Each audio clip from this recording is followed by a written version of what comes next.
There is a pervasive belief in our culture that science is endless, that to hold a feeling within is to risk an internal explosion. We are conditioned to believe that the mind is a vessel under constant pressure, and that we must speak, share, and let it all out to survive. We are told the words act as a release valve for the soul, and that the remedy for suffering is the detailed recitation of our pain. Yet, if this mechanic were true, if speaking were truly the curious the modern world, the most communicative and expressive era in human history, few ever. Now, let us explore the profound wisdom found not in adding more, but in letting go. We begin our inquiry in the familiar landscape of the ordinary world, a place where the modern mind feels perpetually crowded. Consider the last time you felt the sharp sting of an injustice, a flash of anxiety, or the heavy, dual edge of a bad day. The immediate, almost reflex instinct is to find a listener. We reach for the phone, we seek out a partner, or we turn to the vast, digital coliseum of social media.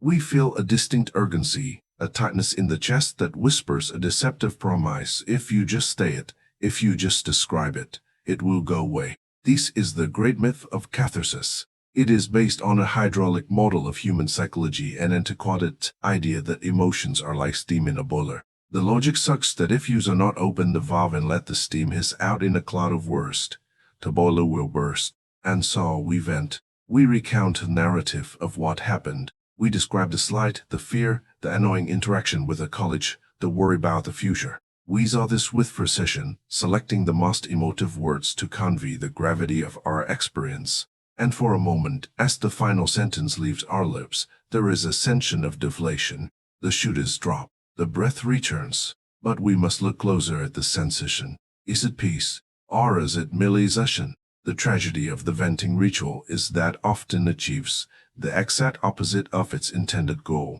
Why we believe we are getting it off our chest, we are, in a neurological and philosophical sense, getting it into our brain.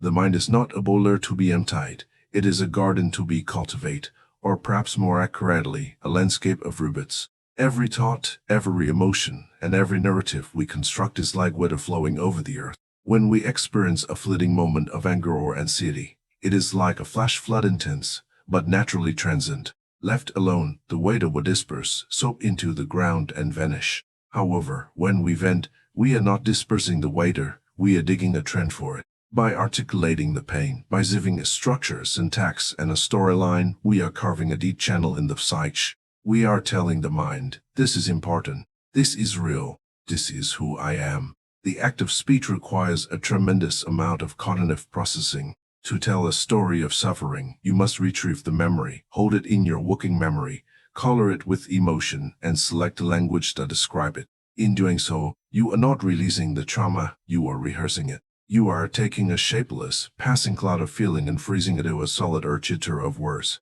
Consider the mechanics of this rehearsal. When you vent to a friend, you are really looking for a solution. If a solution is offered, have you tried this? Or maybe it's not that bad. We might feel a flash of irritation. You might feel unheard. This reveals the secret, unconscious purpose of the ritual. We are not seeking a cure, we are seeking a witness. We want the listener to validate the reality of the suffering. We want them to nod and say, yes, that is terrible. You are right to feel this way. In that moment of validation, the ego feels a surge of satisfaction. It has been seen. Its story has been confirmed. But at what cost? The cost is that the suffering has now been ratified by an external source. It has been given a stamp of legitimacy. The neural pathways associated with that grievance are reinforced, myelinated, and strengthened. You have effectively practiced being a victim, much like a musician practices scale. And just as the musician gets better at the scale with repetition, you get better at the suffering. You become more efficient at assessing that specific frequency of anxiety or anger. This creates a cycle that is difficult to break. The relief felt after venting is temporary because the underlying structure, the habit of interpreting the world through this lens of grievance, has been strengthened. It is a paradox of diminishing returns. The first time you tell the story, it feels potent. The second time, you have to exaggerate the details slightly to get the same sympathetic reaction. The third time, the story has become a script, a standardized performance that you can slip into without even thinking. We often confuse the expression of emotion with the processing of emotion. Processing is a metabolic activity. It involves digestion, integration, and eventually elimination. It is a private, often quiet act of allowing the feeling to move through the body until it dissolves. Venting, conversely, is a preservative activity. It is taxidermy for your trouble. It takes a dead moment, something that happened in the past, and stuffs it, mounts it on the wall, and demands that everyone look at it. Furthermore, let us observe the state of the listener during this exchange. We often treat our friends and loved ones as emotional waste We dump the chaotic, unprocessed debris of our minds into the laps and walk away feeling lighter, leaving them to sort through the mess. But energy is never destroyed, only transferred. The anxiety you released has not vanished either. It has been transferred into the room, into the atmosphere of the relationship. You might feel lighter, but the collective weight of your word has increased. This reliance on external regulation isn't enough to soothe our internal state, our fees, our own capacity for emotional alchemy. If we immediately run to phone every time we feel a pang of discomfort, we never learn the vital skill of self-soothing. We never learn to sit with the fire until it burns itself out. We become dependent on the performance, needing an audience to make our internal world feel manageable. The illusion then is that we are fighting the dragon of anxiety by roaring at it. But in the psychology of the self, what you resist persists, and what you speak into existence takes root. We are not draining the swamp, we are watering the weeds. We are taking the raw, neutral energy of life, which sometimes manifests as friction or heat, and we are labeling it suffering. We are wrapping it in language, packing it in the box of a narrative, and carrying it with us, wondering why the load never seems to get any lighter. As we stand here in the ordinary world, weighed down by the stories we have told ourselves and others, we must begin to ask us angerous question: what if the relief we feel is not the helling of the wound, but the numbing of the addiction? What if we are addicted to the sound of our own trouble? To understand this, we must go deeper. We must look beneath the habit of speech and examine the entity that is speaking. Who is it that needs to tell this story? Who is the it that requires a witness to its pain? This brings us to the threshold of a deeper understanding, where we must confront the playwright of this drama, the ego itself. We enter now the theater of the mind, where the lights are dimmed, the curtain is drawn, and the ego steps onto the stage. It is here, in this internal auditorium, that the true mechanic of venting is revealed, not as a medical procedure of release, but as a theatrical performance of identity. To understand this, we must first look at the raw material of our experience. In its natural state, an emotion is simply energy in motion. Emotion. It is a physical sensation, a tightening of the gut, a heat in the face, a vibration in the chest. It is biological weather, as impersonal and transient as a passing thunderstorm. It arises, it peaks, and if left untouched, it subsides. This is the nature of the organic world. Nothing stays the same for long. But the ego, the self-construct we call I, detests this transience. The ego desires permanence. It craves solidity. It wants to be a noun, not a verb. A verb changes, a noun can be defined, defended, and polished. And so, when a wave of unpleasant energy arises, let us say, a moment of insecurity or frustration, the ego does not simply let it wash through. It grabs hold of it. It freezes the wave. It says, this is not just a feeling, this is my story. This is the moment the playwright takes up the pen. When we turn to a friend to vent, we are rarely reporting the raw facts of the situation. If we were, the conversation would be over in seconds. I felt angry when X happened. Now the anger is fading. Shall we get tea? No, the venting session is an act of dramatic reconstruction. We engage in what might be called selective curation. We unconsciously edit the narrative, highlighting the injustice done to us, sharpening the malice of the antagonist, the boss, the ex-partner, the rude stranger, and softening our own raw interest in victimhood. We add lighting, sound effects, and emotional underscore. We structure the event not as it was chaotic and nuanced, but as it must be to justify our pain. We saw this. Why do we expend such tremendous energy to construct a tragedy? The answer is uncomfortable, yet liberating. We saw it because foreign gives us weight.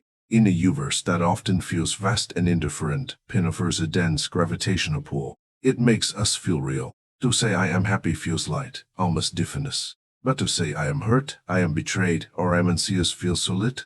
It gives the ego a boundary, a definition. It separates me from you. The story of our struggle becomes the armor of our identity. When we perform the script for another person, we are seeking a specific biochemical reaction. We are looking for the nod. We are looking for the sympathetic furrowing of the brow, the soft "oh, I can't believe they did that to you." In that moment of external validation, the ego receives a hit of dopamine and serotonin. It feels a perverse sense of safety. The logic is twisted but compelling. If someone else agrees that I am a victim, then I am not responsible for my state. I am absolved. This is the trap of the sympathy cartel. We form unconscious pacts with those around us. I will validate your drama if you validate mine. We meet for coffee not to awaken, but to deepen the sleep. We trade scripts. We reinforce each other's illusions. We pat each other back for being subordinate, whether we are essentially helping each other weave the bars of our own case. We confuse this mutual gripping for intimacy, but it is not intimacy. Intimacy is meeting in the naked truth of present moment. This is merely a collision of past. Let us look deeper into this performance. Notice how the story changes the more you tell it. The first time you recount a distressing event, there is a rawness to it. But by the fifth time the words have become smooth. You know exactly where to pause for effect. You know exactly which adjective draws the biggest gasp. You have calcified a flight event into a rigid monument. You are no longer feeling the original emotion. You are feeling the memory of the emotion triggered by your own script. The Zanger here is profound. We repeating the story. You are physically wiring your brain to default to the specific frequency of suffering. Neuroplasticity works both ways. It can liberate us, but it can also entrench us. Every time you vent, you are myelinating the pathways of grievance. You are turning a dirt road of irritation into a superhighway of rage. You are teaching your nervous system that this state of high arousal is your baseline, your home address. Eventually, you do not even need a specific event to trigger it. The brain, craving the familiarity of the chemical cocktail, will scan the environment looking for anything to be upset about, just to run the script again. You become a virtuoso of your own misery. We must also consider the role of the in this drama. When we cast ourselves as the victim, we implicitly cast the world as the persecutor. This creates a dualistic split that makes peace impossible. To maintain the role of the victim, you need an enemy. If the enemy disappears, who are you? If the problem is solved, what do you talk about? This is why so often, when a friend offers a simple, practical solution to a problem we are venting out, we feel a flash of annoyance. We deflect it with, just but. The yes but is the ego defending its script. It is saying, do not take my problem away from me. I am not done with it yet. I have not squeezed all the identity out of it. This is the great trial of the hero's journey, the confrontation with one's own complicity. It is the realization that the dragon we are fighting is being kept alive by our own breath. We are the ones feeding it. We are the ones keeping the fire stoked with our words. The modern world encourages this performance. Social media is essentially a global stage for the competitive performance of grievance. We are rewarded with likes and shares for how eloquently we can articulate our suffering. We are taught that raising awareness of our pain is a virtue, and while there is a place for genuine sharing and vulnerability, there is a critical distinction to be made between revealing a feeling and marketing a feeling. Revealing is a letting go, it is an opening of the hand. Marketing is a holding on, it is a clenching of the fist. When we vent, we are marketing our pen to the world, asking it to buy into our version of reality. We are like a method actor who has forgotten they are in a play. We are so committed to the character of the anxious wonder, the wrong one, that we cannot hear the director the dipper self-calling cut. The philosophical insight here is the recognition of the double bind we place ourselves in. We say we want peace, yet we engage in rituals that guarantee conflict. We say we want a quiet mind, yet we fill the air with noise. We say we want to let go, yet we retell the story of what happened over and over again, burnishing the details until they shine like sighs. We are afraid of the silence that would follow if we stop the performance. If I stop complaining about my life, I am left with the raw, immediate experience of living it. And that is terrifying to the ego. The raw experience is uncontrollable. It is wide. It has no script. It requires to be fully present, defenseless, and open. The ego prefers the known hell of the grievance to the unknown heaven of the present moment. So the struggle is not against the external world. The struggle is against the addiction to the narrative. It is the struggle to step off the stage, to lay down the script, and to walk out of the theater into the sunlight of the real world. It is the realization that you are not the play. You are not the character. You are the space in which the play is happening. And you have the power, at any moment, to stop speaking the lines. But how? How shall we break a habit feels as natural as breathing? How shall we stop the flow of words when the pressure builds? If we shall not vent, shall we not explode? This brings us to the edge of the precipice. We have seen the illusion section 1. We have analyzed the trap section 2. Now we must learn the art of alchemy. We must learn what to do with the energy if we are not going to speak it. We must learn the secret power of containment, suppression, not repression, but a sacred holding that transforms the lid of suffering into the gold of awareness. To silence the tongue is not to silence the heart.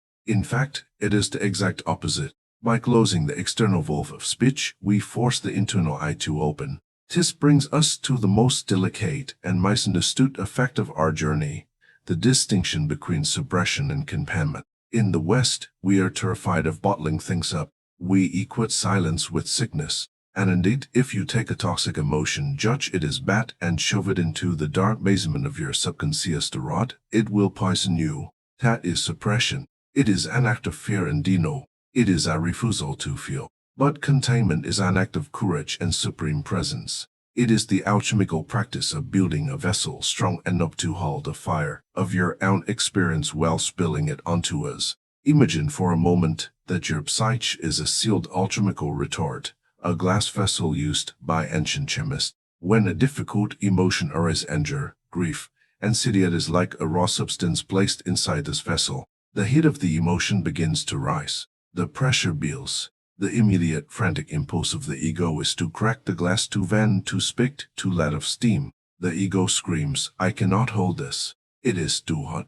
I must tell someone." This is the critical juncture. This is where the transformation happens. If you speak now, if you crack the vessel, the heat escapes. The pressure drops. You feel that fleeting relief we discussed earlier. But the substance inside remains unchanged. It is still lead. You have merely cooled it down. You remain the same person, with the same triggers, doomed to repeat the cycle endlessly. However, if you can withstand the heat, if you can hold the silence, something miraculous occurs.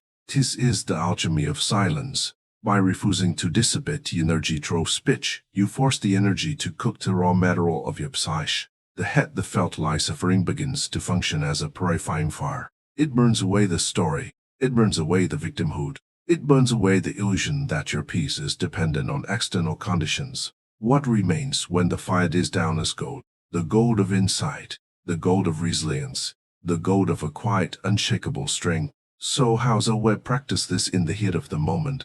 The next time a wave of intense emotion hits you, and the urge to pick up the phone or type a furious message arises, try this. Stop. Physically stop. Put the phone in a room. Close your mouth. Sit down. Feel the burn. It will feel uncomfortable. It may feel like a physical tightness in the chest or a restlessness in the limbs. Do not distract yourself from it. Do not analyze it. Do not judge it. Just feel it. Say to yourself, this is energy. It is safe to feel this. Watch the urge to speak. Observe it like a scientist observing a chemical reaction.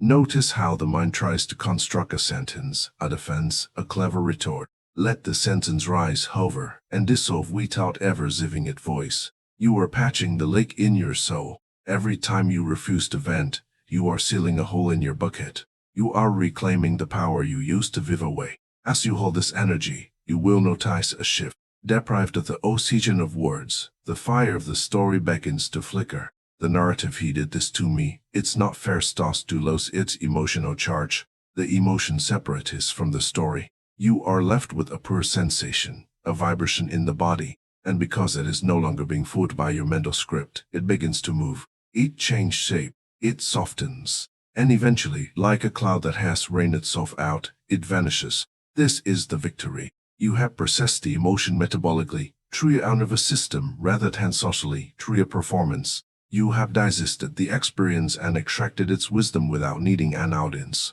This does not mean we never share. Here is a profound difference between venting and confiding. Venting is, "Look at what happened to me." Confiding is, "I am feeling vulnerable, and I want to share the space with you. Venting is loud and demanding. Confiding is quiet and inviting. Venting seeks validation for a story. Confiding seeks connection in the truth. When you have learned the art of containment, your words gain weight. You speak less, but you say more. When you thus share, it is not to dump your trash, but to offer a gem of insight you have already polished in the fires of your own cells. So the next time the pressure rises and the familiar script begs to be read, I invite you to a different kind of rebellion.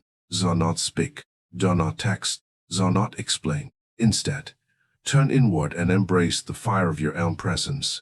In that sacred pause, you will find that the peace you were shouting for waiting for you silently in the very center of the burning.